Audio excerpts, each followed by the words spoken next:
Okay, everybody, so we are here again. So this has been, I should say, the last face-to-face class. Is that right? Yes. The last time you will be here.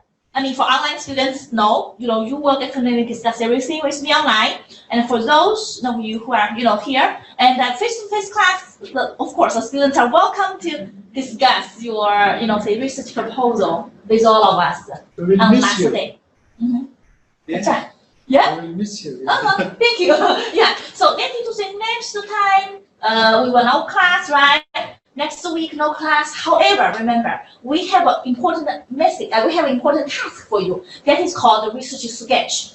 Okay. So I will definitely guide you through that very quickly later once I finish my lecture. Because for this one, I don't want you to kind of like start everything. I want you at least to get my permission, my approval. Yeah, about your research topic, right? And then you can move forward. Does it make sense? So usually in the sketch, I give the students opportunities to demonstrate your knowledge about the specific topic. For example, in one sheet of paper, you can address the background about this specific topic and what is your focus of the, say research. So you definitely want to ask at least 2 research questions. Right? Usually we'll address like 2 or 3 or even 4, but it totally depends on you. Sometimes you feel it's easy for you to just have the overarching question. That's okay. But usually if you have the overarching question, you always want to have the sub questions in order to, say do research better in the future. Does it make sense? But if you do not have that specific, say broad question, just kind of have 3 questions or 2 questions in your proposal. Does it make sense? So that is very important. You must define the, say scope of your research and ask good, really good research questions, right? Okay. Then right after that, you talk about a little bit about the methodology. So that is to say, what specific data will you collect? What say specific say analysis you can do in the future if you have already collected the data. Does it make sense? So the methodology part should be, say at least, say for example, 1 paragraph, right? Short paragraph in your sketch, right? But for your proposal, of course, that is a very important section. Does it make sense? So I will show you exactly what you want to include in your research proposal, but for the sketch, every section can be brief. Does it make sense? Right? Yep. And lastly, you say something about the significance. Even 1 sentence, 1 or 2 sentences will suffice. Is that right? Yes. Okay. Then usually I give students constructive feedback. So online students, remember you should also email me your sketch. So you just need to email me. Okay. There's no submission link on the course website. You just email me. So this is my idea, about my research proposal. Then you include the background information, you include your focus of this study, and then your research questions, and lastly, the methodology. You can actually wrap up with 1 or 2 sentences that address the significance or contribution you can make. Okay? Then we'll go from there. So I approve it, I go, oh wow, this is excellent. So I want you to go further, and then you go ahead. And maybe I can, provide some feedback. You can even rethink about your topic further, right? So I think that is necessary.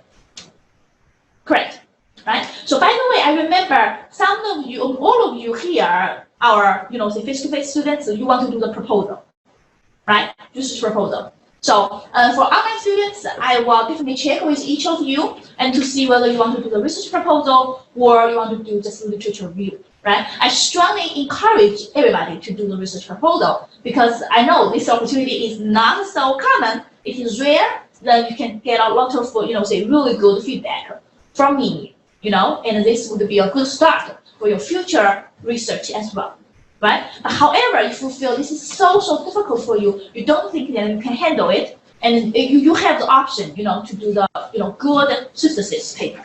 Right? Synthesis of the current body of literature. That's also acceptable. But I will, check with you guys, say the online students as well. So I will go through all these, say detailed requirements later, and then you will see exactly what I want you, say you to actually include in your research proposal. Okay? Yeah. So for online students, let me know if you feel research proposal is not something that you actually can, say make efforts to make it successful. Then email me and we'll take a look at it and we'll see whether there's other opportunities or any options for you, right? But for those of you who feel like a research proposal is exactly what I need, I want to write it, no need to email me at all. Just email me your sketch by Monday. I mean, this coming Monday, next Monday. Is that clear? Okay? Okay, good. Now, computer technologies and second-hand writing. Let us begin with the two quotes. I think these two quotes are thoughtful. Let us discuss it. The first one, it addresses the CMC context, the nature of the writing. Switched a little bit, right? So, Pennington, 2003, reminds us that writing is moving in the direction of, on the one hand, a more social construction of the activity and the interactivity of writing, and on the other, a more media-saturated construction of text as existing within a rich nexus of the other resources. Okay, I want you to think about it and interpret it in your own words. What, say you can see from this quote, what specific construct you can think of, right? You read this quote. What are the key words? Social cultural theory. Okay. So you mean it gives you the. So can you elaborate on it, maybe? I think of writing now as a means. It's no longer something that people do individually. That's right. It's two or more. It's people. not solitary, right? It's not solitary That's right. anymore. It's more of a social co-construction of texts.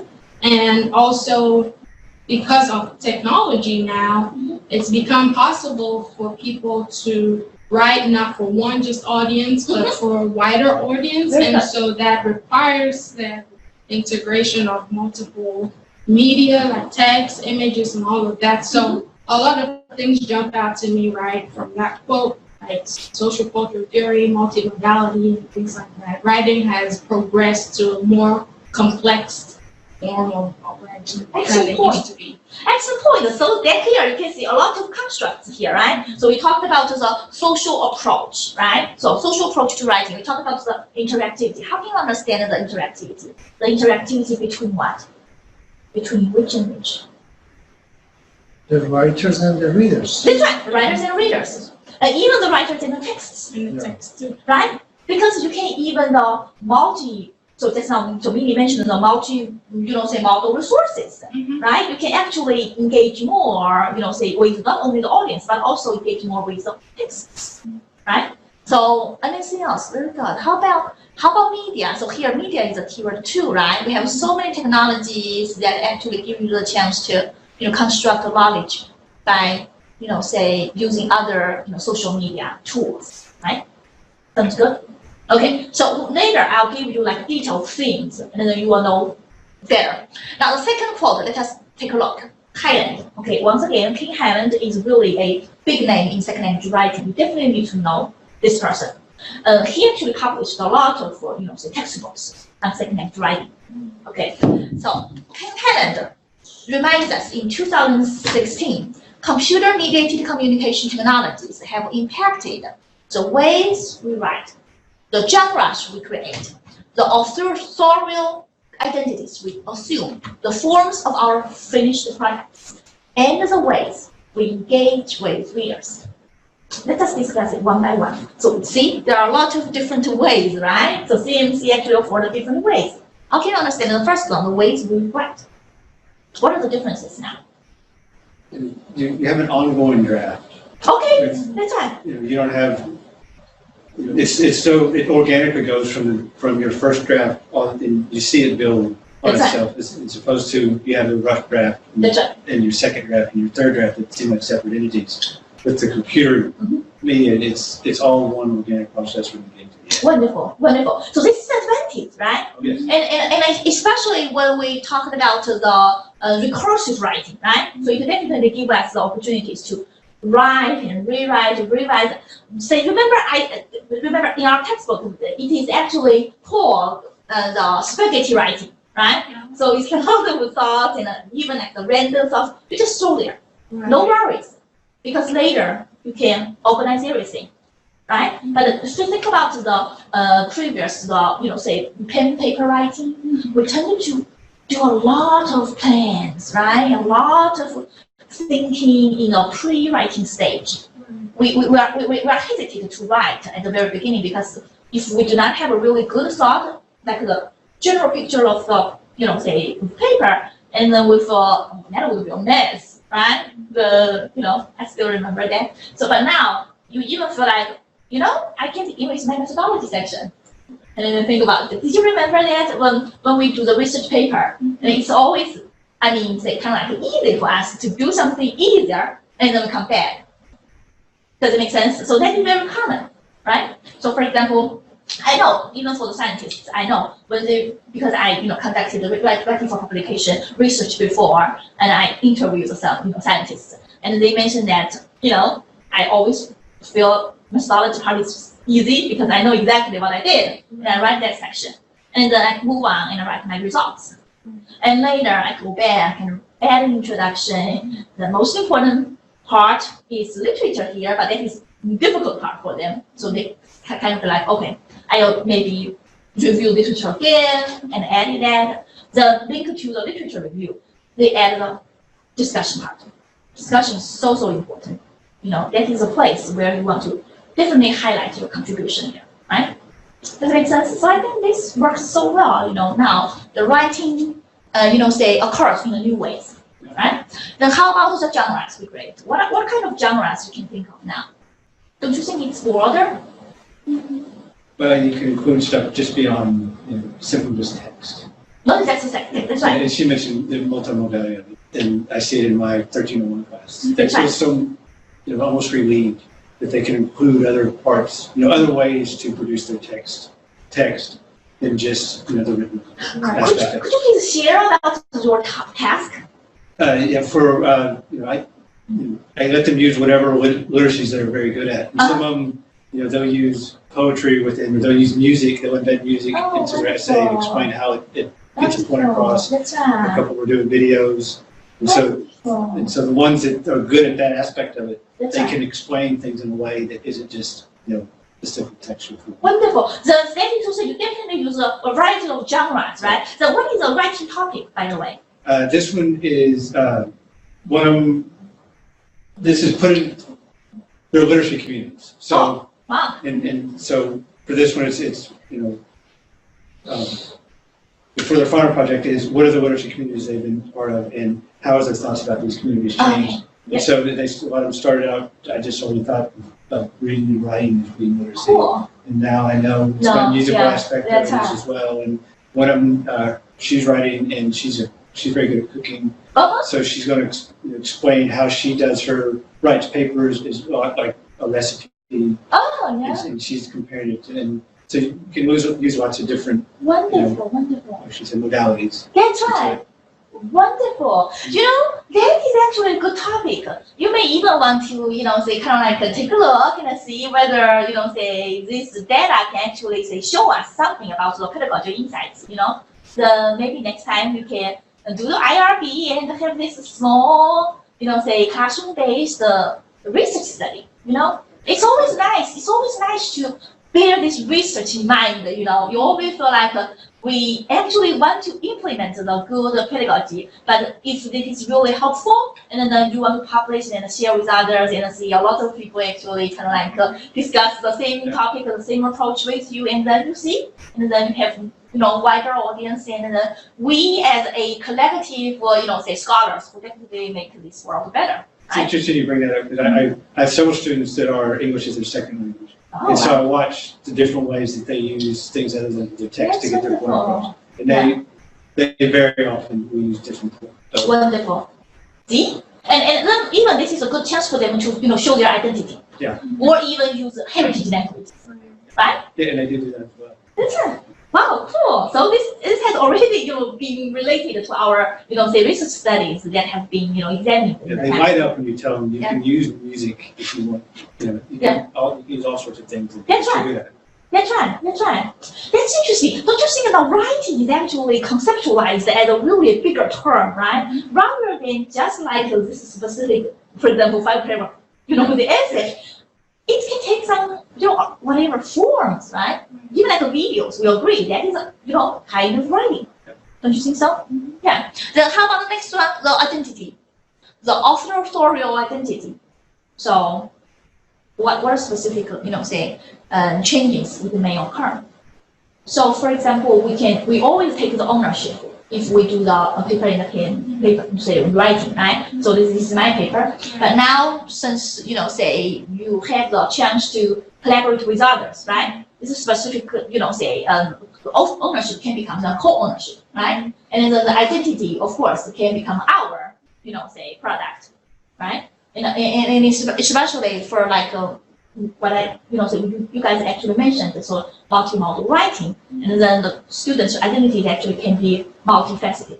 Don't you think so? Right? They can be a student, but they can be an expert, right? I remember the research articles actually addresses how the students actually establish their identity and their agency in say out of school writing, and it shows exactly an expert in astrology, so it's so interesting and it's also good, even though he or she is just like the novice in the say field.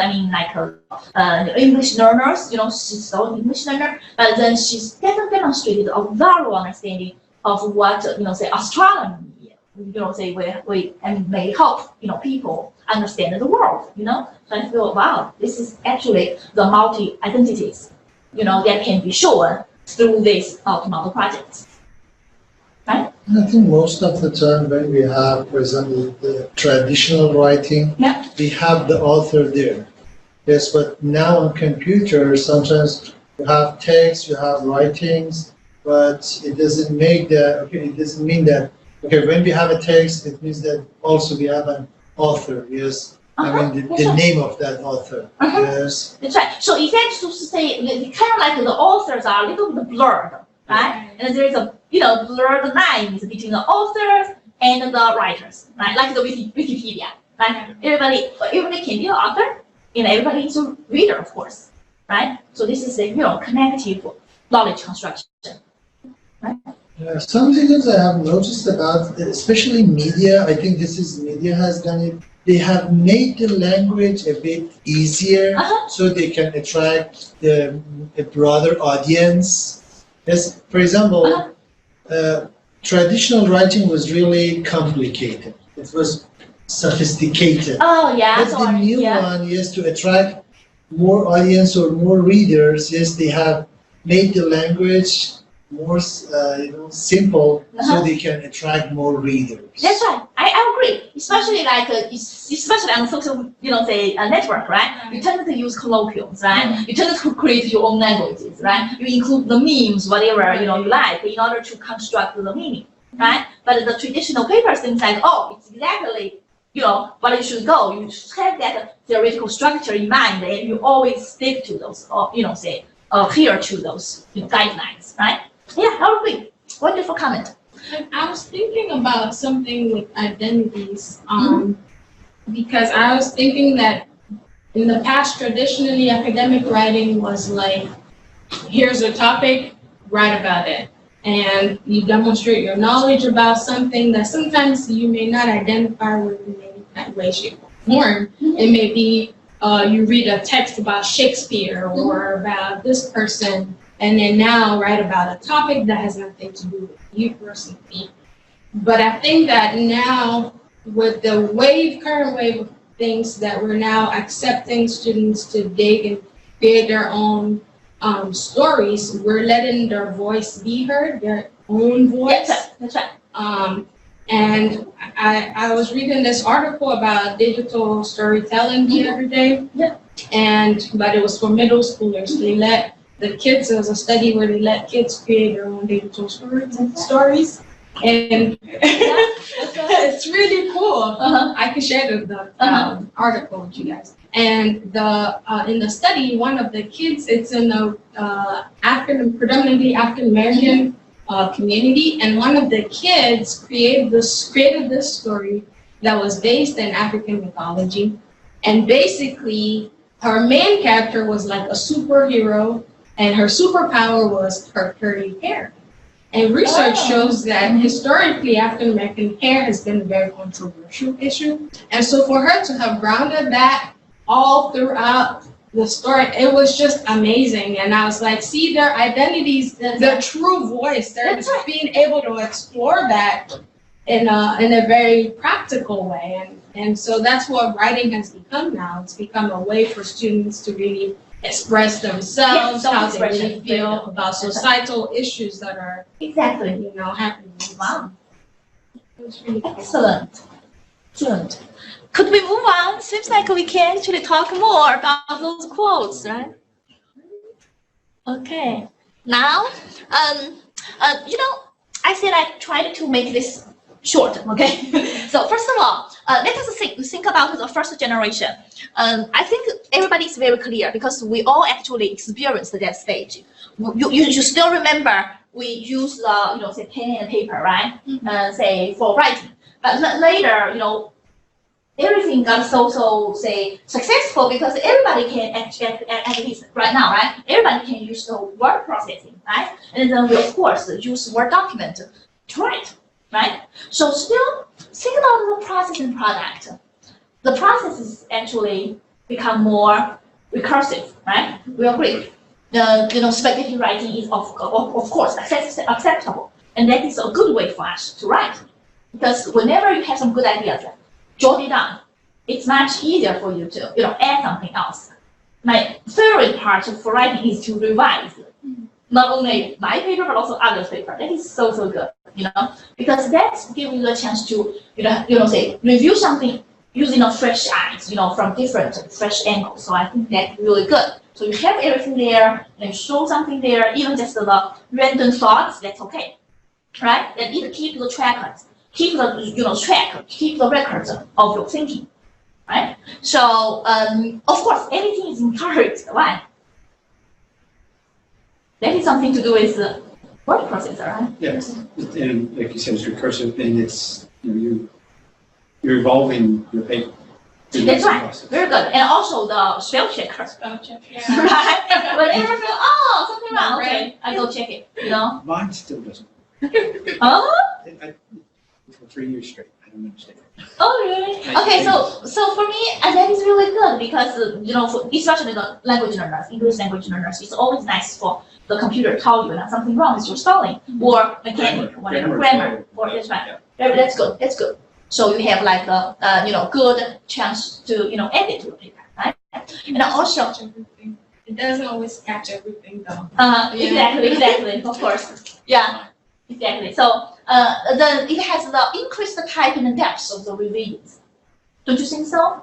So for if this is a paper writing and we submit it, then it's gone, right? But for this one, it's always nice to just keep it and store it somewhere at your laptop, and you maybe come back and read it again, revise it after 2 or 3 weeks, right? I always do like that. I have my initial draft and I put it somewhere, and it's always nice. Remember, even in week 1, we discussed that, right? This recursive process. Of course, word processing, this tool actually help us with this writing process, right? Yeah. How many of you still feel like that's necessary for you to print out the papers for you to even, say, understand better? Because you feel like online reading is actually something that you might. Yeah, I always print feel like print out. You feel like it's better for you to do that way because you want digest everything, right? That's interesting. I've gotten better at it. My printer broke this semester, so I've gotten better at it. But yeah, it's something about feeling the text. Yeah. And Flipping a page. yeah, and you can if you have 3 pages in this hand and 4 pages, what you can recall. Okay, that was about in the middle because there's a feeling of where the stuff is within the text. Like in a book, you can there's a tactile memory to it. Yeah. That's right. I remember my experience. Previously, even for my own writing, I still love to print my paper then I read them very closely and check everything. But now if I'm getting better, and of course I can always check my own writing, just say online. But maybe that's a different story for the readings, because readings are actually constructed by others, right? Maybe you get a chance to digest new information, then you want something there, right? So this is what actually I still remember. That is it's called. This is called what is it? Immigrant. I mean, have you ever heard of that? Digital immigrants and digital natives. Yeah. Right. Digital natives, for example, like me, I would say I'm a digital immigrant, and I still have a accent. This is called called accent, because you still feel like you are not ready to read everything online. You want to print it out and highlight everything. That is an accent. I think that's very interesting. Yeah, read that article. That is a really fun article. They call it "Digital Immigrants and Digital Natives" by who's the author? Lynn, for some reason I forgot at this moment. Think about that. If you title that "Digital Immigrants and Digital Natives," and then oh wow, that's really fun article. I used that in my first year writing class long ago, and everybody doing that and actually write wrote a response paper. I think we might have read that in Cochrane for a lot of the people that were teaching 1301. That's right. Oh really? Yeah, in Dr. Patrick. Oh, good.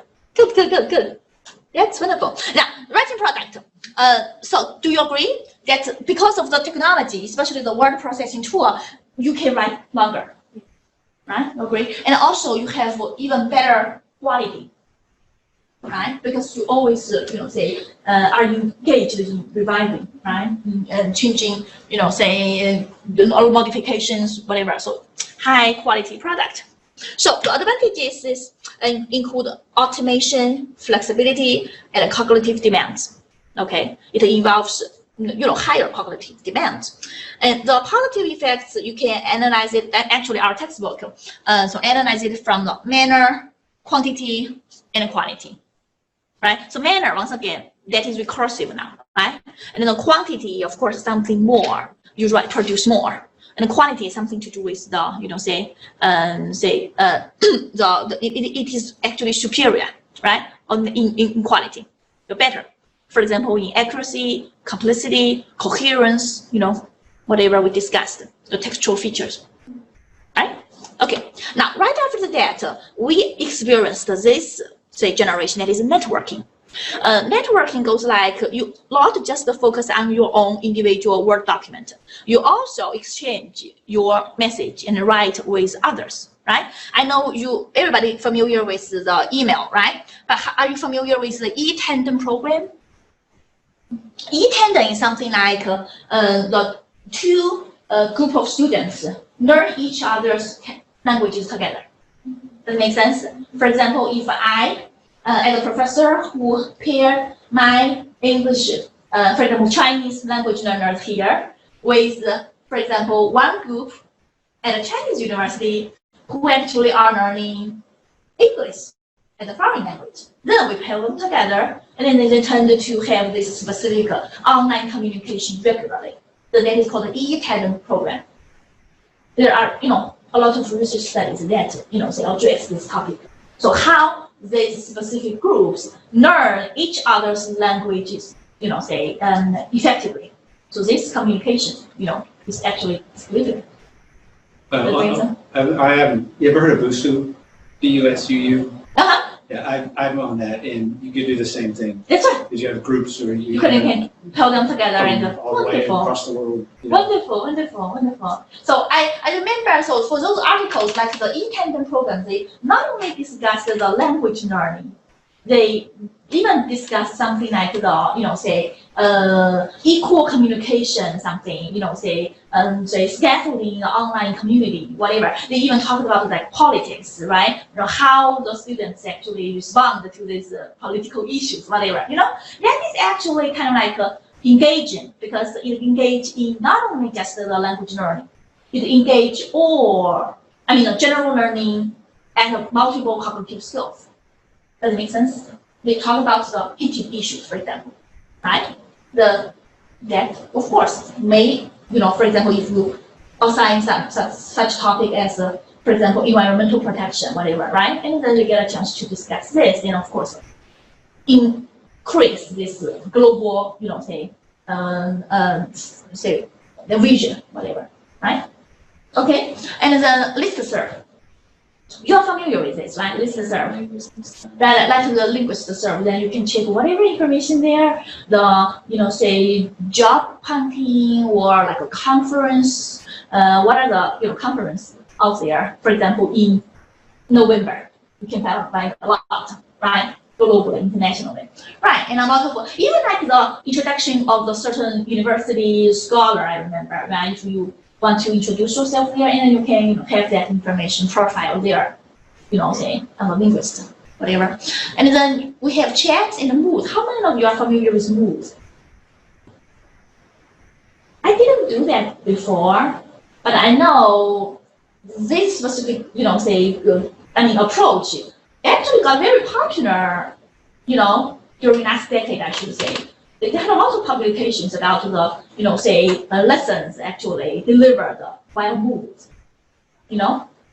right? So, for example, they have like the online class and the online space, and then they go there and say chat and then discuss whatever the issues. And I know there are a lot of the courses actually delivered. So is that the same thing as MOOC?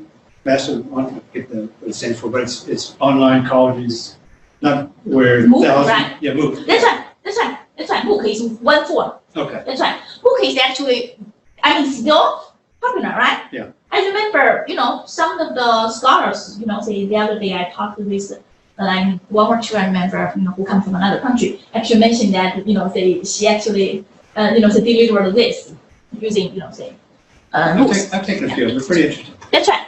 Yeah. So, this is actually a good, opportunity for you to learn, right? So it gives you the wider audience and, say flexibility. And they're usually always free.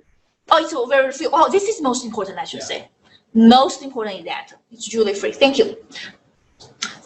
Next one is the Web 2.0 point generation. So we talked about the Web 2.0. What's the difference between the 1.0 and 2.0? Web 1 focus on only what? Only one direction, right?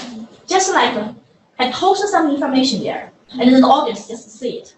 You just like, this is a good way for you to share the information, but not actually engage your audience to participate in the dialogue.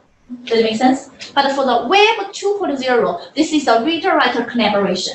So that's to say, for example, my blogs. If I have my blogs there, my posts there, and everybody can comment on maybe that is public, right? And then of course you communicate with each other and you interact with a larger audience. Does it make sense? And of course, wikis are even more collaborative because you can even jointly contribute to a certain product rather than just post your response. You can collaboratively work on the product, right? And also, like Facebook, of course, a lot of comments usually, right? And also the Twitter, whatever. There are a lot of, say, tools, or even Instagram, whatever. There are a lot of, Web 2.0 technologies. And I do think this is a trend. If you are interested in technology, and you definitely can think more about these technologies. How does the technology afford our learning and, the communication, right? I think this is a really good topic, right? Any questions so far? No? Okay, it's easy. Now, I would introduce 4 things, okay? First thing, computer-mediated peer response. See, we discussed the peer response already, right? Now, computer technologies give us a chance to, organize this even just purely online, right? So then you need to think about, do you want to use the Word document? You just kind of like have every student just comment on each individual's Word document and then email back, or even submit it, to the course website. But usually, when I remember when I did the Word document exchange, I also like to have them like to just email each other. You don't want to, make it public, right? At this stage. Whatever, you can did that. But later, I used the training peer mark. I found that was so cool, because in that one, the peer mark, you get a chance to, for the instructor to actually give them the guidelines, even the rubrics for them to comment on. For example, you have like your categories 1, category 2, category 3, or you even include your guiding questions, there on the right side. Does it make sense? And then on the left side, you can see this student, article, right? So they need to see simultaneously, the reviewer can both see the guiding questions and then go back to the text and comment on it. It is so clear. You do not have to go like, okay, you take out the, piece of paper, then read it, and then you take a look at the guiding, rubrics or, guiding questions. I mean, that will definitely make, things, the task easier, right? And the students feel that's good because they got scaffolding, even from this, guiding, questions, right? And then it gives different tools. For example, if you want to highlight it, you get a chance to highlight it. If you don't want to highlight and leave comments, you can just, drag and, post a certain what do we call it? It's called codes. Remember when you did the assignment for peer response, the student analysis, writing analysis, you tend to use, for example, something wrong with your word choice. Then you have WC, right? And then you can even get a chance to, select, appropriate code and just, click on it. Then the students will later know, oh, something wrong with my word choice, for example, right? Or Roman sentences, something like that. Roman sentences. Okay, then they need to check why this is Roman sentence, why image writing improve. Is that right? So actually, it provides you a lot of, technology, the tools for students to comment on, or they may just have like a, brief, for example, overall comments in the end by using the, comment function. So I think there are a lot of chances, opportunities for you. Just think which way is better for you to comment on your peers' work, right? And if you like, you can actually check my publication. One is in computer and composition, and the other is language learning technology. So next one is online chatting tool. That is to say, once you finish this asynchronous, communication, like the peer mark response, right? And then you can even simultaneously chat it with your partner. So why this need to be changed, right? And you give them rationale, whatever. Sometimes chatting will be important, right? Or you can do this as a follow-up activity, right? So next one, computer-mediated teacher feedback. I think this is actually more explored in the past decade, because I remember the research studies actually examined what are the different modes and how these different modes impacted the students' writing or revisions. I know some of them do like the asynchronous feedback. Some of them do synchronous feedback. And some of they distinguish the audio feedback versus the over video feedback, right? So for instance, technology tools you can use screencast. I know screencast automatic. I remember. So for instance, Dr.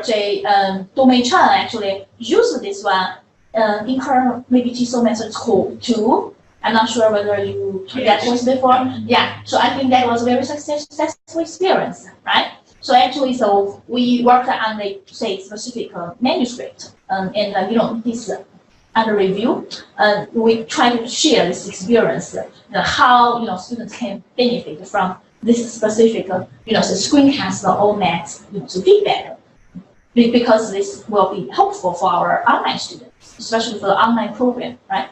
Well, promote it. What did you find preliminary? Did they like the video, the audio, the written?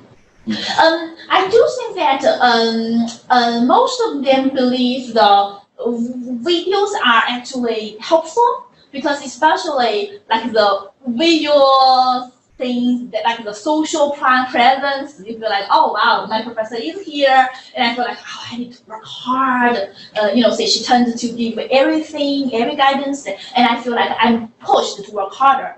You know what I mean? This is kind of like the social, visibility that is important, especially for the online students. They even didn't get a chance to meet with the teacher at all in the past, right? And then I feel like, oh, so this is my professor, blah blah blah. However, the students address the difference. The difficulty. One thing I remember, of course, there are some, say cons and pros, of course. But I remember for one say disadvantage, the one student mentioned that it's not so easier to identify the mistakes she had in the video part. Because she mentioned that if I want to go check what exactly I want to improve, and I still believe if that is like the paper version, and I just found it, you use the found function, and then check it, and then you actually should revise it easier. That's exactly what I told Dr. Chang when she asked me. Possibly this is from your response. Yeah, Right. when you said that, I was like, oh, I think that's me. Yeah, that's right. Yeah, That's right. I remember that, and because I like to be able to, the comment is right there with the problem. That's right. And the video, you watch the video, and you kind of got to take notes, okay. Uh-huh. Then you got to go back and find out. And then you is feel like, oh, where is this, Yeah. right? That's right. That's right. So maybe this is kind of like a little bit kind of like time consuming for you, right? And time consuming, maybe not, like I said, you're not always sure exactly what she's talking about. Oh, so they need to say you may get a little bit lost. Yeah. Okay. Yeah, so they need to say we will always want to combine these two, right? Maybe, say take advantage of the both, right? Yeah, it's always good for us to explore the tools and find out the advantages or affordances and the potential problems, right? That we can I avoid. think you're right, though, with the online students, because that's what I was at the time. It is nice to see, talk to a professor, That's right. see that the verbal and video and all that stuff. That's right. Good. Very good. So anyway, we never say that because of this technology, you feel like everything is easier, or we strongly believe that technology mediated, for example, teacher feedback is better. No, we never say that. But we just tell, say everybody that, say, think about these affordances further. How it can afford us, say in writing. So how can it help us? What are the potential problems we want to avoid in the future, right? Okay, so we always believe that, say, technology is not everything that we actually are favor of. Sometimes it actually, like a technical condition, is really kind of like troublesome sometimes, right? Okay, the next one is digital multimodal writing. Again, I know, say, some of you say are familiar with this because, we really do not just write this, paper-based or just text-based writing. We, invite a lot of other resources. So what we call multimodality, right? So we can actually have storyboard, video, and Weebly, say to incorporate these writing tasks in our writing classes, right? And I actually had my colleague who worked with the students in the K-12 setting. I remember there is a kind of like a collaboration between Boston University and a certain, say middle school, and that was very successful with video. Maybe you are not familiar with it, right? The video was like even track the whole collaborative process when you created the videos. Is that cool? For example, we are thinking about like a video. Okay, you use it your own individually, right? But the video even track the progress, how each individual contributor or each individual group member contributed, during the process. So I think that is definitely, So it lets you know who did what, Yeah. That's right. The video. During That's very when you actually, created the video, Yeah. because there are, tons of like complicated process, right? But not just look at this product, you can see the process, right? So I think that's good. That's really good. And Weebly, you are very familiar with, right? Digital storytelling, Storybird. Yeah. Okay, good. The benefits we actually mentioned that already, right? Self-expression, identity, voice, discovery of meaning, a lot of, tasks address, studies, address those. And the next one is computer-based collaborative writing. Of course, you're familiar with this. We have discussed this already. I don't want to spend more time on it. And Next theme is automatic writing evaluation. I know there are several tools that have already been investigated in our research studies, such as Criterion, MyAccess, and Grammarly. At least you're familiar with Grammarly, right? Right? So, like, I know, is it for free? They have a free version, and right. then the paid version does a better job. The free version. Did you try both? The free version doesn't do much more than, I think, The paid? the free version doesn't do much more than, say, Google Docs. Oh, really? Yeah. Okay. Well, I would say, because sometimes Google Docs and Word document doesn't really catch fragmented, sentence fragments and stuff. That's right. But Grammarly might work fine. Okay, that's better then. Yeah, Because it's usually slightly like better. that's right. Because like the Google Docs, it's always like easy to catch like the mechanical or just the spelling mistakes, right? But for that one, maybe someone is hectic level. Right. Oh, excellent. That's good. Not a lot, but Yeah. significantly better than Word docs. Okay. Yeah, you can try that. So the automatic writing evaluation has benefits, of course. Most importantly, that it actually, say, do not have like a so heavy workload for the instructors, right? At least you can just let it run for the first round. Is that right? And then you go back and check, right? But always it has problems, right? Sometimes, we can never, say, kind of like trust the results, right? We should go back to check and, say, have our own, decision about the quality. Every time I see that automated writing evaluation, how wonderful would that be? That's How great would that be? Yeah, when you have tons of papers to grade. Yeah, I'm so sorry. So I was a little bit, behind. For this class, I will try to catch up next week. Okay. I remember you guys had like an analysis of your student writing. I feel like, I know this is exactly the assignment I want to, see. I don't know, you guys did a wonderful job. I didn't get a chance to, but usually, before Thanksgiving, it's always a time for me to catch up. Okay? Yeah. Just be patient. Yeah, I'm thinking about that because we can do the automatic, right? Get a robot to grade. But still, maybe I still need to like hold a little bit because I need to review it, right? After that. I see that, like, write assignment 4 for my students is due Thursday, and I'll look at my box, about 22 new submissions ready. Yeah, A long I know. weekend. I know. But I know TOEFL, like usually they actually have a lot of grants like that, like assessment grants. I feel like this definitely can be better, or has already been better, I believe. Because Eric, I still remember like your dissertation, for those who actually do the assessment, exam writing, whatever, they, applied for that specific grant. I know there are a lot of, say, opportunities because they really want to improve this automatic writing evaluation. I still feel like even after, I don't know, maybe it's just me, even after they've done it, you still probably have to go in and check, because maybe it's a personal thing, like computers can never know, they can never know. They can't track every single thing. Yeah. And then the nuance stuff, I know, but it still be.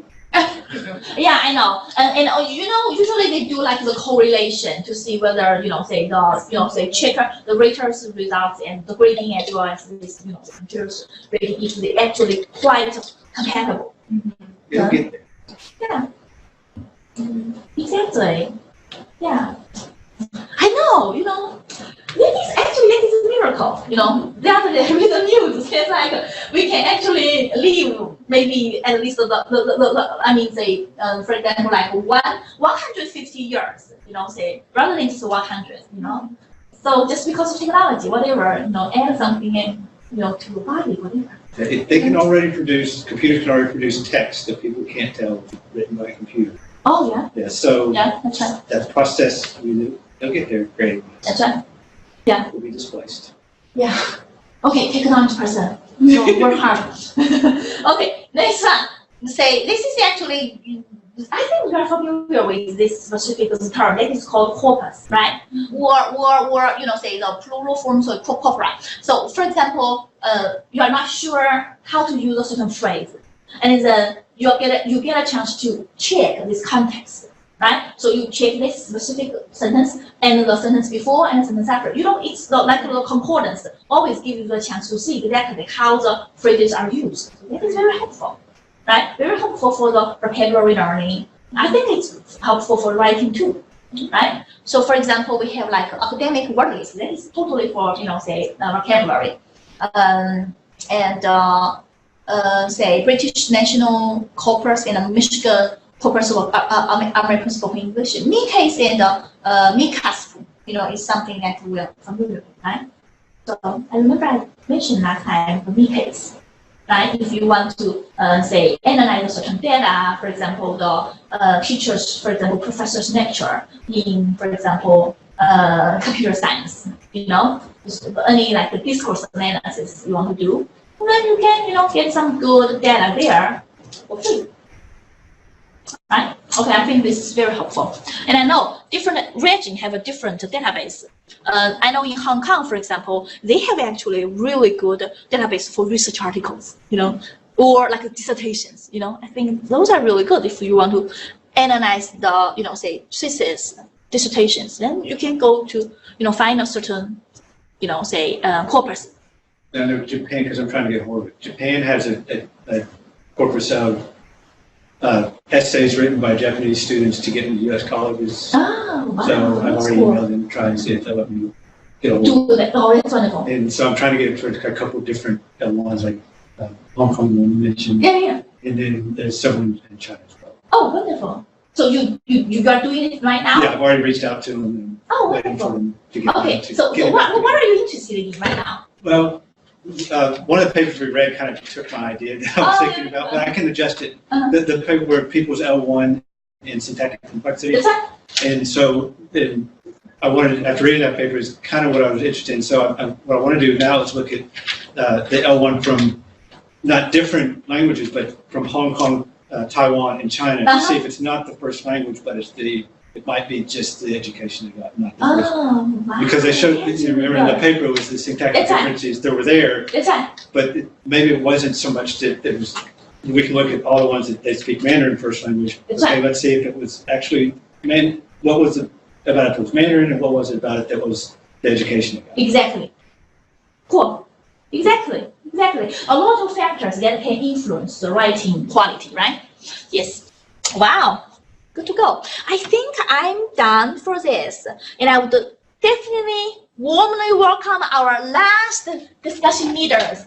We have John and Lily, right, together to present this for us. So the topic, once again, is computer technologies and second language writing. Welcome. So we'll start with our presentation first, and some of the slide sheet has audio background, some of the slides. Then we have a few questions we'll go over, and then she has a Padlet that we'll look at, and then I have a storyboard that we'll look at. Oh, wow. So ours is obviously technology in classroom, and so Lily is in maybe Puerto Rico. So we just reviewed technology in classroom. So we touched on the student attitudes in the classrooms. Mostly are positive, some are negative. Some, for me, for example, older students have some issues with technology. That was one of the biggest hurdles for me coming back to school, was getting used to all the new technology, especially with online classes. Technical issues were involved with that as well. Capabilities of the student. So, what difficulties you have to not only learn to write, you have to learn technology as well. So, but for the younger students, there doesn't seem to be a problem with it. Students do like the ease of revision with it. So you can go back and you don't have your one draft, your second draft, your third draft. You can edit within your draft anywhere you want to. And so, and this is kind of an overlooked aspect of it is, for second language students, a lot of times the writing aspect, just the act of writing in English, the script is very difficult. And so with a keyboard, almost everybody's used to a keyboard. So you take that away. Even, for students that are writing, let's say they're writing Chinese characters. Very often they'll use a keyboard that uses English script. And so almost all the younger students are used to word processing tools, so you don't have to introduce something new to them. And outside of some outliers, student attitudes, especially amongst younger students, has been very positive. And so textual properties, there's more engagement and students are much less self-conscious. Texts tend to be longer. So, and as we mentioned earlier, they're recursive, so you can go back and you can engage longer, you can make more changes, you can make more substantive changes. And the writing is less constrained, including train of thought. The intermediate and finished product is very important.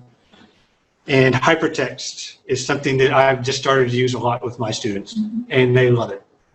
So when they send me their final product, they can show me the changes they've made through their hypertext and tell me what their thinking was, from second draft, third draft, so on. When they send me the final paper of the product, I can see their product, but I can also see where they want to tell me about something specific within their text, which I like. And it's something that I like to use actually when I'm writing as well. Strategies. Revision is one continuous process on a single text, contrary to what some might perceive as separate texts. Teachers can intervene at any moment in the process.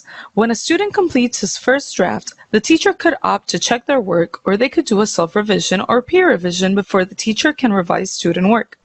Peer revisions are great, especially with multiple users, because they offer multiple perspectives. These perspectives could allow the writer to know if their message is truly getting across to the general audience.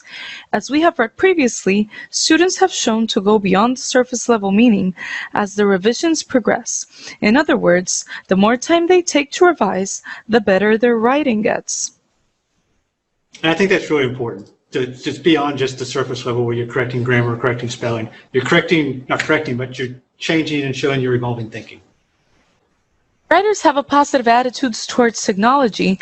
This positivity might extend to their attitudes towards the English language. This positivity is reflected in their writing behavior in 3 ways. The first one is manner effects, writing and revising in a flexible writing process, integrating regular and recurrent write-revise cycles.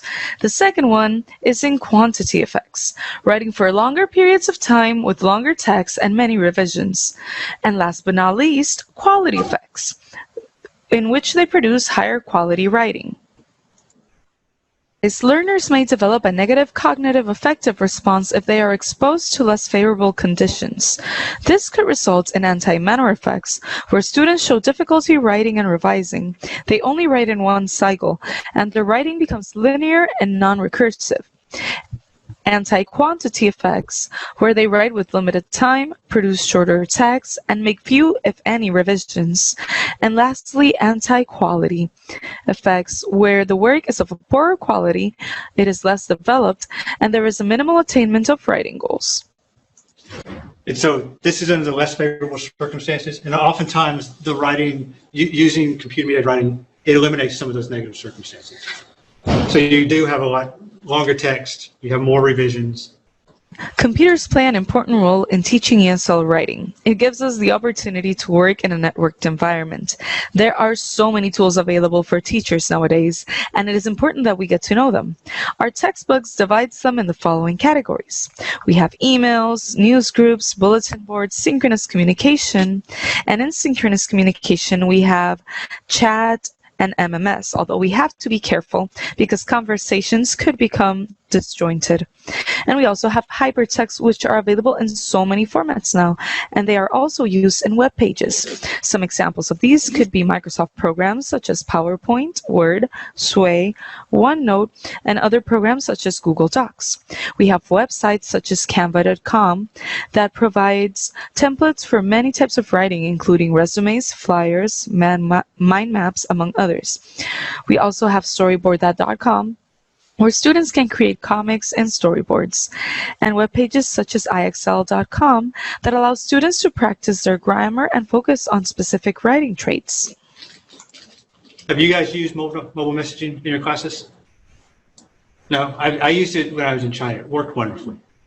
It has to be shorter text, kind of necessarily, when it was younger, but I'm not sure how much of it was their parents being involved. But it's everybody has WeChat, and it worked very well. So questions to consider. How can teachers best make use of multi-messaging services like WeChat or Line? Line is very popular in Japan and Taiwan as well, in the composition process, considering that some students may not have access to computers, but almost everyone has access to a mobile phone. So WeChat Line is available. I don't know if I met a person that didn't have WeChat when I was in China. In the same way Line is in Japan and Taiwan. So this is a question to you guys. How could you guys use it when teaching second languages? And don't get locked in to maybe necessarily thinking about us adults. Think of, writing all the way down to, just starting out.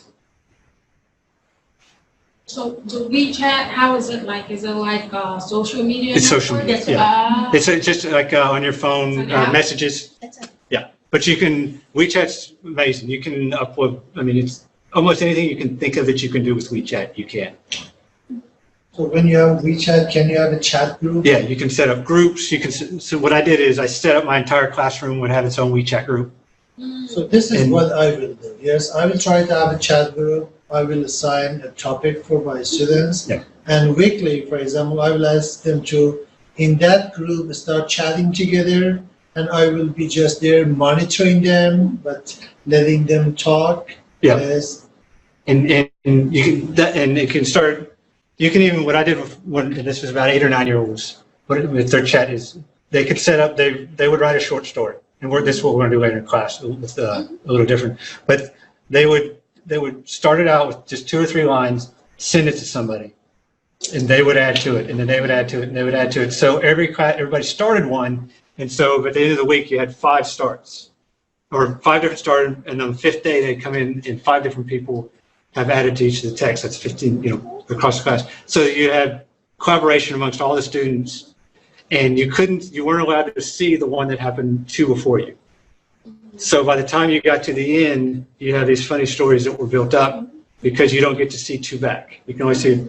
So there's a lot of stuff you can do with, and WeChat's just one example, and we're familiar with the ones here. Don't think of, It's something that I'm thinking about it just now. So Dr. Lee talked about collaborative writing. Maybe we can practice collaborative writing there. Yeah, that's exactly what we're going to do. And we'll see how we want to do it at the end of this. But I wish I had known about the storyboard before, because it's really interesting. So even like the, say, information sharing, WeChat would be helpful, right? Yes. So for example, you as an instructor, you give them maybe some like the good materials to start with, right? And then you just post it and everybody will see it. And as an instructor, you can watch everything. Okay. And so you can see, if they're practicing dialogues together, let's say, and you can put voice too, and you can put video too. So it doesn't have to be written. And you can follow along, and you can look at your class and say, okay, this is what I need to reteach this, because they're all making the same mistake. It's and so if you can get them to buy into it, and they did, because they all know WeChat so well, they loved it. So good, so successful pedagogical, say, impact. So still you can publish, right? Try to think It's about an it. interesting idea. Like it was long ago, right? Wish I'd have kept all this. Yeah. Yeah, but it's like I said, I was blown away by how functional WeChat was.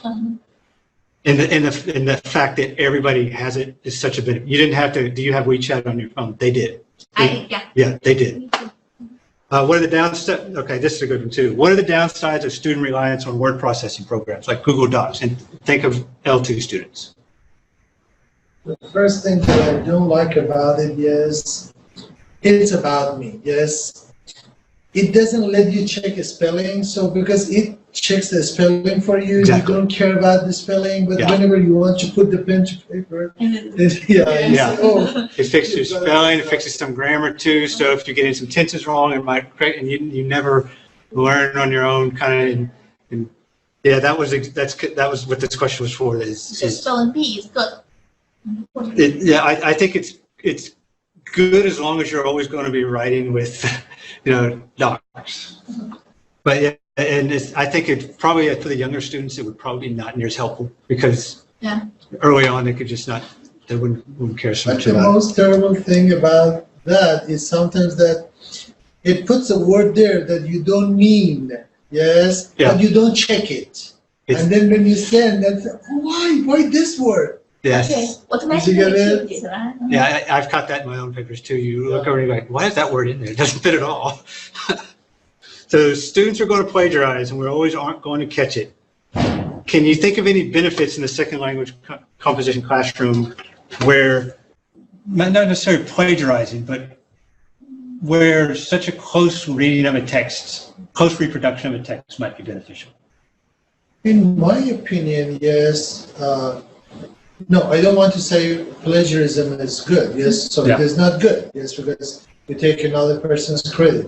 But the students, when they start writing, yes, first of all, they need to use kind of that plagiarism, but also they should be taught how to paraphrase it. Right, yes? that's exactly right. After a while, getting, for example, from plagiarism to the paraphrasing and then writing their own yes, words or sentences. Yeah, I think at the beginning, if we let them, yes, to copy some sentences as a model, that would be okay. exactly right. Patch writing. Yeah, what's it called? Patch writing. Patch writing? I'd never heard of that. You know, usually we still do not allow them, Yeah. but those templates would be helpful. Yeah. Yeah. Right, the templates, at least they change whatever, for example, Template. even the sentence structure, you can keep, right? But still, you know, say you can work with the words, it could be a thing that have a different word. Yeah. I think, yeah. And what made me think of this question is when you had mentioned, when you were learning how to write, when you were learning how to write academically, you would look at academic papers and follow all the conventions and, That's you right. know, use that as your template on how you learned how to write papers. Yeah, even like this specific sentence, Yeah. you know, wise, I mean, syntactic level, Yeah. still, templates can Yeah, helpful. so- Like when you want to quote, right? Yeah. You can say, you know, somebody, you know, say, It's helpful. Predictive. It's helpful to see. That's how it's supposed to be. So let me get that down first, and then I think that a little bit of textual borrowing should be allowed. yeah. Some amount of it, but not to the extent to where it's word for word. It's Yeah. basically That's right. somebody else. and that's really hard that's a fuzzy area for a lot of international students. That's right. Is, you know, our concepts of plagiarism. That's right. So we'll do her activity first, and she'll have a little video go with it, and then Wow. Fun. I hope that you have been enjoying the session so far. I want to apologize before I begin for the giant headset, but it's the only thing that allows me to record sound. And also, the volume might go up or down, and I do not. So again, I apologize. For our second activity, we're going to be using Padlet. Padlet is a very useful and user-friendly interface that allows us to create discussion boards. Before we get started on using it, I want to show you the benefits as a teacher. You can edit everything. You can, of course, edit the title and description. You can also include a fun icon in the title. You can choose from emojis, or you can add your you can change the wallpaper, and it has as well. You only have 4 fonts, but I think that that's more than enough for a free version. It allows us to choose whether we want the student's name to appear. Sometimes we just want to be a stressful-free environment, and we want them to have anonymity for certain activities, and you can do that with Padlet. It allows users to post comments, and you can select which posts appear first and which ones appear last. As students create their posts, there is a setting for reactions that allows students to like other people's posts. They can upvote or downvote them. They can give them a rating with stars, which is the one we're going to be using today. And if you're not going to be allowing them to do peer feedback, if you're not going to allow them to comment or anything, you can just rate them right then and there. See that option. We have students that are mature, but others are not as mature. A bit more of a watchful eye. Therefore, this setting is particularly useful because you can have them require approval before the official post goes out. So before anyone can see it, you as a teacher can actually decide whether it's appropriate or not to the topic. You can also filter profanity by using emojis, which is always fun. Okay, I'm going to give you a chance now to go right to the link on the PowerPoint, or you can scan the QR code. do we want to go that way? I want you to think, what are you doing today, and include it as a comment. Once everyone has participated, you can go down here, and you can create your post, include a title, and you're going to write a small paragraph expanding on what you're truly grateful for. Once everyone has posted, or once you start seeing the post pop up on the screen, take a moment to read the other's work and give Can you see them it? some feedback. You can begin be a very poor paragraph. 5 would be an excellent paragraph, and you can give some constructive feedback. You can also include ideas on how to make the writing clearer. As you can see, Padlet can in the different steps of the writing process, such as brainstorming, drafting, and peer reviewing. Free version allows you to only create 3 Padlets, which is very useful when you have different groups on the same day. I really hope that you enjoy using Padlet as much as I do. All right. Are you anonymous? That's me. Okay. What do you want to say to her? Reza, what do you want to say to her? What do you want to ask her? She's thankful for her What are help? you thankful for? What are you thankful for? Getting visa to the States. I like this. I think you could use this for your class and let them work on it at home as well. So is it to see this final product is actually presented as this thread? This thread, and you can add anything to it. But this Yeah, go ahead. but this thread is just an example of one way you could use it with text. So you can upload pictures, you can upload anything. You can almost do collages with this if you want. Because I'm so unfamiliar with this tool, I'm thinking about, did you see that we have a lot of leaves here, right? It's like a really actually excellent background. Yeah. So I'm thinking about something like a canvas, Yeah, for example, do you think that later you will have a lot of different phrases or even sentences? So everybody like, I'm thankful for what? I'm thankful for what? And a lot of things scatter, on this. Yeah, and it wouldn't even have to be that. You could upload a picture of, say, your puppy. And Yeah, say, yeah. what, So it will cover the yeah, whole it's a internet, canvas right? is the perfect word for it. Okay, then Yeah. I got it. But this is just like the beginning point. Yeah, this is where you start from. And this background was just chosen because it's just kind of generic. And This one. so what do you think? I Hey, don't see. Yeah, I don't exactly see what. who's that? Yes, one had in Farsi, I said, how are you? I'm good, thanks. Hello. Mercy. I wrote it. I was thinking that it's in Farsi. And what's interesting about this too is, everybody would have their name, of course, but you could have your students practicing dialogues, practicing almost anything you want with this. Will we get a chance to see the product? So you add the people or no, everyone can? Everyone joins, Everyone. and then you're making whatever product you're making right now. Yeah. I got it. And It's then- kind of like an online community. Yeah. Yeah, it's like an online community, and then you could have a certain task or something like that. We're just kind of talking to each other right This now. one. But you could set up a task, and then they could post on the task. They could even, you could, Lily brainstorming. What are you thankful for? Each could post their own starter thread, This one. and then it could be topics maybe that you practiced on and going over.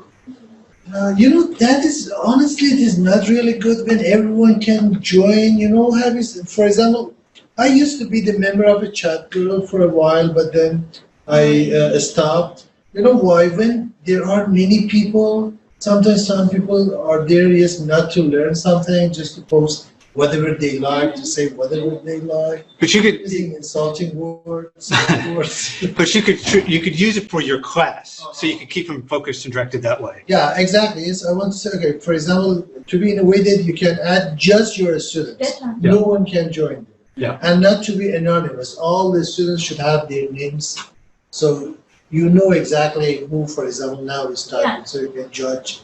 Yeah, and you could drag your paper up into this, and then each could have their papers or their projects or whatever, and you could have your little groups, and you could even have them self-selected groups if they want. Because this can be set as a private setting, right? Oh yeah. Like wiki, that I did before, right? Yeah, and although everybody can see it, but only those in this group, right? yeah, only the ones with the link can see it. Yes. And like you said, I'm sure once everybody has their own account, you could log in and have it just with groups that can only access that account. This one's open just to anybody that has the link. Yeah. Do you think you'd ever use it? I'm just curious about the product. You don't think this is the final product, right? No, this is just a Yeah, because I'm thinking like what it will look like. yeah. And so my guess is that this would be less for compositions, say, and then just kind of any creative projects. I mean, it's good for the brainstorming, right? Yeah. During the pre-writing stage.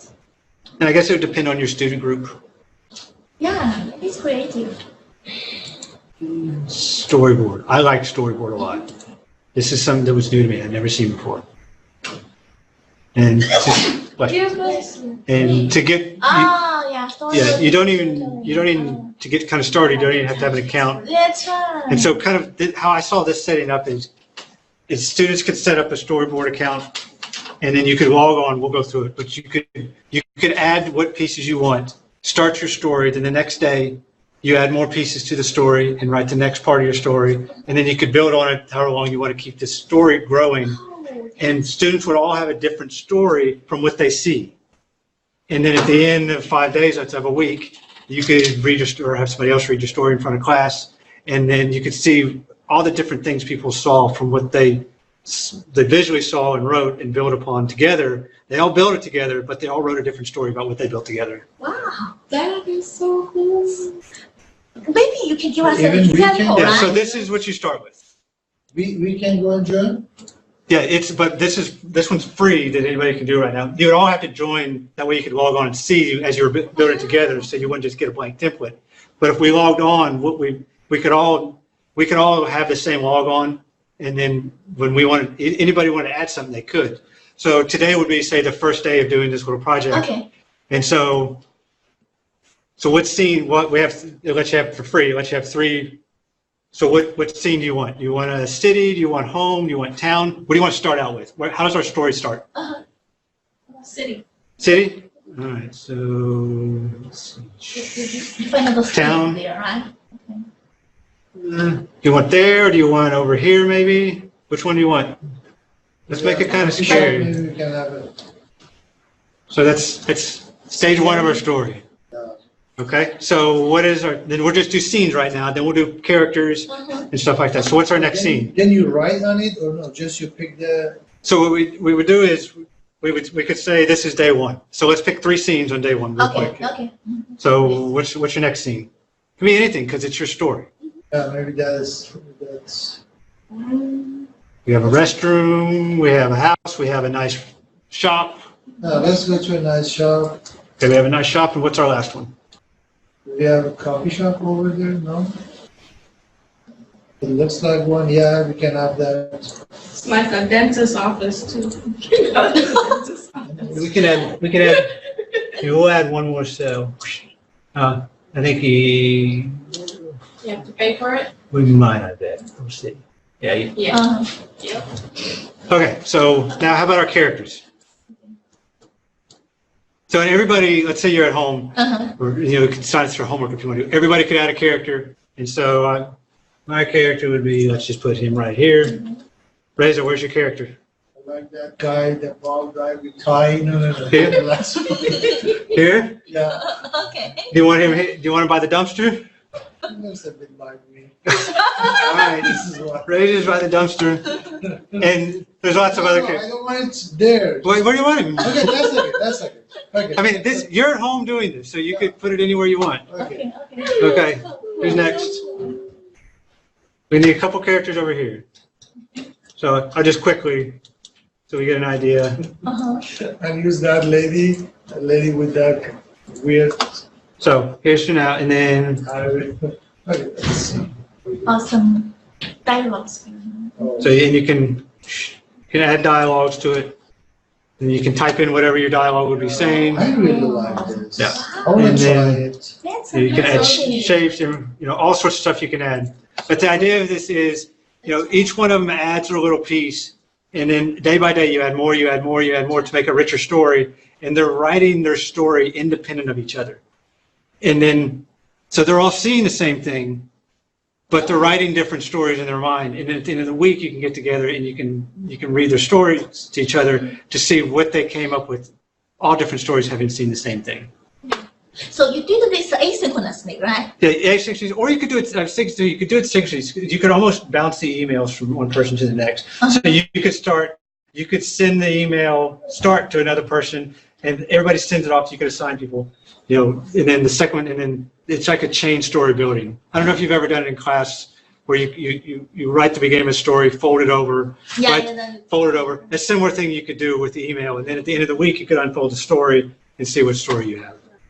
And I was thinking this more along the lines of not college level students, but developing, almost any way up to about 15 or 16 they could do, and then they would get bored and bad things happen when they get bored. But I love this. I like teaching kids, and I wish I knew about this when I was teaching them. What do y'all think? Can I ask a quick question about the technology? Yeah. So, for example, right now we have 3 images, right? Pictures, right? Right. So, is that to say all the classmates will get a chance to do it? Yeah, this is Edit it. Yeah, so they can add anything they want. And so everybody easier. Yeah, the class. Yeah, the whole class. Okay. So it depends on the size of the class. So I would think more than about 5 students. It would get messy. So you could group people in groups of 5, Right. and then at the end of the week, they could all add their story. And if you want, you could have them collaborate their stories together to make one big story at the end of the week. But there's a lot you could do with this. Like I said, I really like it. Fabulous. Thank you for sharing this. You're welcome. Any other technology things you guys have used? For our multimodal class with Dr. Lee, I used Prezi. Prezi, yeah. Yeah, Prezi. Yeah. That was really good. It's good too, right? Yeah, So and It gives you about 3 minutes, and then after that you have to pay. Oh, really? Have you used an infographic before? No. The infographics, another one that's free.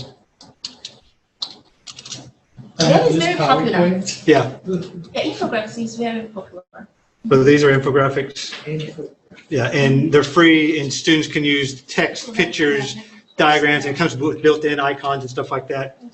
And yeah, I'm not at all artistic, and I was able to make pretty good infographics for what's the name on it? It's very easy to use. Professing English is what it was for that class. Yeah, and so this is kind of what they look like. It's got text, it's got multimodal, it's got everything, and it's free, and it's really intuitive how you use it. Wow, I've used Powtoon before. Yeah, I've used that. yeah. Carrie used Powtoon in one of her projects. Which, okay. Actually, it's so close to PowerPoint, Yeah. but it gives you some more options. Some There's- fun characters. Fun, yeah. Yeah, especially for the little kids. There's really lots of free stuff out there. That's right. That's right. Okay. Wow, wonderful. See, every time we feel like we learned from each other, so good. So, okay, let us give, say, John and Lily another big hand. Thank you. So, lastly, I will guide you through the, final research proposal, and then I think we will call it today. Okay. Thanks. See, I have already uploaded here under this session, even though, it is the final paper is not due this week, but you need to submit your sketch. Okay, remember, you just need to email me. This is due Tuesday? Say Monday. Okay? Yeah. It can be really brief. Okay? Now, so everybody's very sure, right? So what you should include for your sketch. So I talk about the background, your research focus, your research questions, and the methodology, and lastly, the contribution, right? Now, this is a proposal. I think some of you are familiar with research proposal. There are actually, say different components you can include in your proposal. But usually for our field, I should say, you always want to include the following sections. So first of all, your introduction of the research topic, right? After that, you should, of course, under this section, you should discuss the research problem, your rationale for your project, the purpose of your study, and the specific research questions. Okay? Now, the second section, literature review. Even though this is not a literature review assignment, but you definitely need to synthesize the literature because we can see how this literature review inform you of your research design. Does it make sense? So that is to say, I would definitely be happy to see a good synthesis of the research, okay, in the field. So you should explain the key concepts, or constructs, or theories, and briefly synthesize the literature, relevant literature. You zoom in Okay, sure.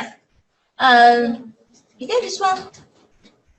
No, I think the the other one. This one. Yeah. Okay, good. Yeah. Better. Yes. Thank you. Now, so that is to say, you really don't like, say, you will not use the regular format for literature review, but you should include that literature review in that section. Is that clear? Okay. Now, next one, method. Oh, by the way, when you do the literature review, you don't want to actually have the same weight to each individual paper, right? So you never want to combine everything. The only thing that you should ultrasign, give the different weight to that specific research article that can help us understand your research design. This is so important. Does it make sense? So why you included all these specific, research articles or book chapters, right? And then for sure we know, oh, okay, you use this because some of the coding schemes you may rely on, or you use this because it gives us a big picture of what, for example, collaborative writing should look like. You know what I mean? So you should always be selective. Do not just throw everything there in the literature review, especially for the research proposal. You always want to be focused on your research articles or research questions. How these different, pieces help you, develop your research design, help you understand the research questions better. Is that clear? Okay, I think this is so important because I don't think not everybody is good at writing the, research review, literature review. So be careful about this. Then the methods. Describe your study from the aspects of research sites, participants, research methodology, data connection, and data analysis. So here, I'm talking about not only this, context, but also say something about your theoretical approach. For example, this will be a case study, or this will be the empirical study. You will do, for example, t-tests, whatever, or this is kind of maybe narrative inquiry. You know what I mean? And you should actually discuss this a little bit in your research proposal, so that I can tell, oh wow, good. So we have already developed this research competence, right? And then more specifically, your data and how to analyze the data. And the next one, the discussion and conclusion. So discuss the limitation and significance of your study. Okay, you do not need to write anything about your results, but you can definitely say something like this might be, the expected, results, but you don't have to. But you definitely need to, say, wrap up, discussing the contribution, the significance, or the limitations of your study. Is it clear? Okay, I think this is,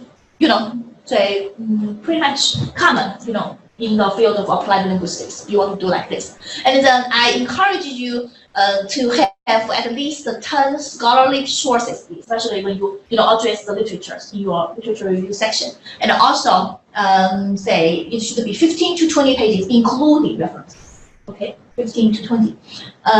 So the visuals I'm talking about, like the tables. If you feel, oh wow, I want to actually, give a, the big picture, like what are the trends, what are the strands, say in the literature, and then you can have really illustrative table, right? Or even like the graphs, you can talk about. Okay, then we have different deadlines for different subtasks, right? So for example, sketch, Monday, then class presentation, December the 3rd. And the final paper, say 6, Friday midnight. Is it good for you? I mean, the timeline looks good, or you need maybe 2 extra time for your final proposal? Friday is good, right? December 6th, I think that's good, right? Everybody's fine with this, right? Okay. Thank you so much for everything you have done for this class. I know I'm proud of all of you, and you guys are making great progress, I think. Right? So email me. I do think that we have some online tasks you need to do in the next, say several weeks. But I don't think that we will, say have a discussion. Say have a lecture again. So we will meeting on December the 3rd for the class presentation. Good. Then we'll get a chance to discuss exactly what we have learned and what we want to improve, or in the future what you can, say implement the writing So it'd be like a mini conference. That's right. And all of it social, and I try to bring some food here, right? Yeah, I know it's always fun, for everybody. So for class presentation, you should make a PowerPoint or something like that. Let us do that. Yeah, maybe you have short, say slides there, but you only have like 10 minutes, 5 or 10 minutes to discuss, Is that clear? Or you even want to have a handout for us to take a look at your, say key points, whatever. Yeah, be creative. What kind of? Yeah, that's right. Be creative. I didn't give you like rigid like the requirements, but you try to be creative. I take my own advice. I tell my students, try to do something you haven't done in a low stress environment. That's right. Yeah. Good. Okay. Thank you, everybody. Thank you, online students.